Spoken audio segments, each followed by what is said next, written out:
រូបជំរាបសួរបងប្អូននៅក្នុង YouTube ខាងខ្ញុំបានបាត់ចូលអត់បាន account YouTube នឹងមួយរយៈចឹងអត់បានឆ្លើយតបបងប្អូនអធិស្ឋានខ្លាំងមែនទែនក៏សូមទោសបងប្អូនដែលបាន comment ជាច្រើនហើយបងប្អូនបានចូលមើលបងប្អូនណានេះជា account Facebook បងប្អូនផ្ទាល់ណាបងប្អូនហើយលេខគឺមានផ្ទាល់លេខ Telegram មានទាំងពីរខ្សែណាប្រព័ន្ធ Smart និងប្រព័ន្ធ97បងប្អូនអាចមើលនៅលើនឹងបានណាបងប្អូនត្រូវការប្រភេទក្រូចសើចក្រូចពោធិ៍សាត់ក្រូចខ្លុងក្រូចឆ្មាខ្មែរអីគឺមានទាំងអស់បងប្អូនណាហើយពិសេសទៀតមានដើមជំទង់ផ្លែស្រាប់ទៀតបងប្អូនណា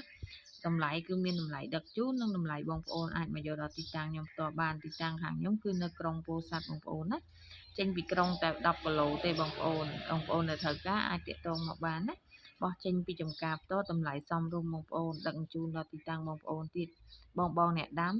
ស្វែងរកអីវ៉ាន់ល្អហើយតម្លៃសមរម្យបងតាក់ទងមកខ្ញុំបានណាព្រោះខ្ញុំជាអ្នកធ្វើខ្លួនឯងផ្ទាល់ចំការខ្លួនឯងផ្ទាល់បងណាអរគុណច្រើនបងដែលបានគ្រប់គ្រងនិង comment ឲ្យបងអូនអត់បានតបសូមទោសខ្លាំងមែនទែនបងណាអញ្ចឹងបងអាច add មកបងអូនក៏បាន follow បងអូនក៏បានដែរតាមដានបងអូនសិនក៏បានដែរបងណាលេខ Telegram មាននៅលើហ្នឹងបងប្អូនតាក់ទងមកខ្ញុំផ្ទាល់096961100009បងប្អូនណាអរគុណ